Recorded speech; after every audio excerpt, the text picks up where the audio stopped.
तर ज्ञानामुळे. ही ज्ञान संकुळे कुणी उभारली?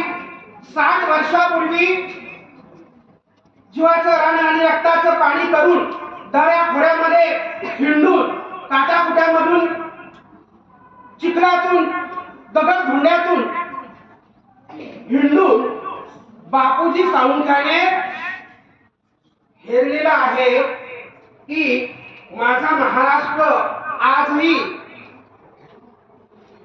जुनाट चालीरीती रीतिरिवाज जुनाट परंपरा यांनी बरबटलेला आहे, ग्रासलेला आहे.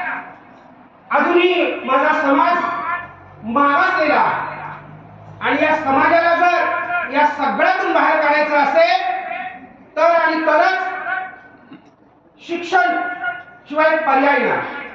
आणि वाऱ्याच्या वेगाने बापू सावंतांनी अर्धा महाराष्ट्र पिंजून काढून गोरगरीब कष्टकरी बहुजन या माझ्या समाजातील मुलांना शिक्षण मिळालं पाहिजे, ती शिकली पाहिजे, तर ज्ञान मिळालं पाहिजे, त्यांच्यावर संस्कार झाले पाहिजे, तर शिस्त लागली पाहिजे, स्वावलंबी वृत्ती त्यांच्यामध्ये निर्माण झाली पाहिजे.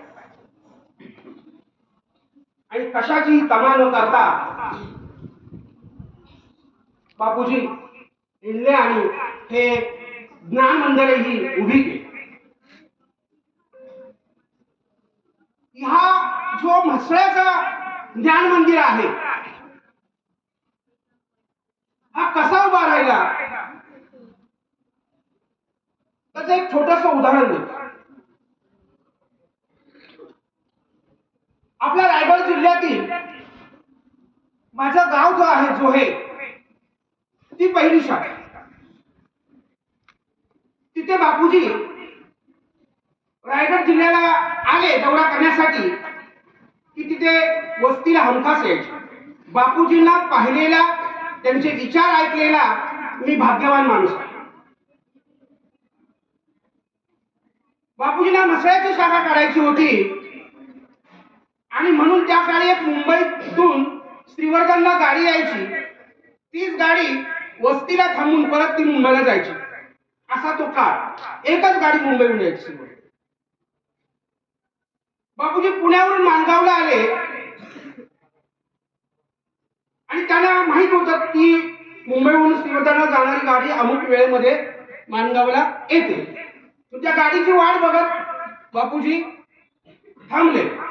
पण का कुणास ठाऊक ती गाडी कधी पुढे आली श्रीवर्धनला हे काही बापूजीला कळलं नाही. बापूजी चौकशी करायला गेले. ते म्हणाले मुंबईहून श्रीवर्धनला जाणारी गाडी श्रीवर्धनच्या मार्गे गेली पुढे. कसलीच सोय नाही. आता विचार करा, माणगाव आणि म्हसळा हा कमी अंतर आहे का? बापूजीने क्षणाचाही विलंब न करता चालायला सुरुवात केली आणि चालत चालत बापूजी येऊन म्हसळ्याच्या गावाच्या वेशीपाशी आले. दिवे लागण्याची वेळ होती. घराघरात दिवे लागत होते, शुभंकरोती म्हटलं जात होतं. आणि म्हसळा गावाच्या एका वेशीवर एक घर होते. त्या घरापाशी येऊन बापूजी थबकले, थांबले. बापूजींनी ना विचारणा झाली आपण कोण, कुठून आला, कशासाठी आला. आणि मग बापूजींनी सांगितलं ज्ञानोजीराव गोविंदराव साळुंखे, मी कोल्हापूरहून आलेलो आहे, मला तुमच्या गावात एक शाळा काढायची, तुमच्या मुलांना शिक्षण द्यायचं आहे. लोकांना आश्चर्य वाटलं. एक माणूस कोल्हापूरहून एवढ्या लांबून आपल्या भागातील, आपल्या परिसरातील गोरगरीब कष्टकरी बहुजन या समाजातील मुलांना शिक्षण मिळावं यासाठी पायी पायी इथेपर्यंत आला.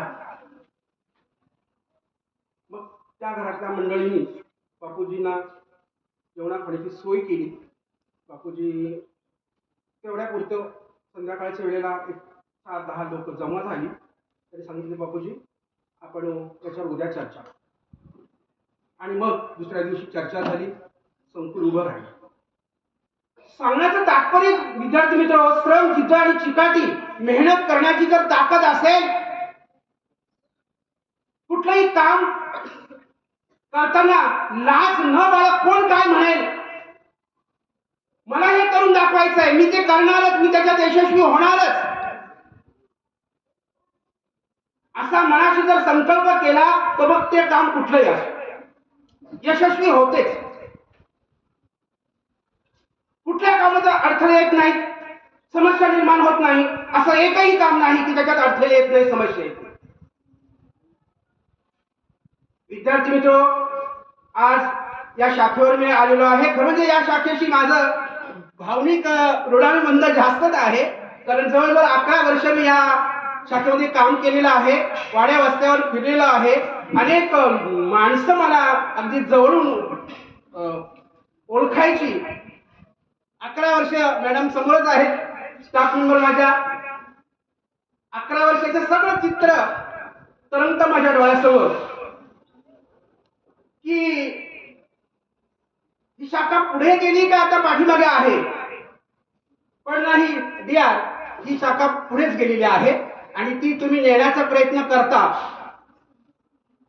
तुमच्या शाखेवर आल्यावर तुम्ही आमचं स्वागत केलेला छान, तुमची प्रार्थना मी ऐकली, पाहिली.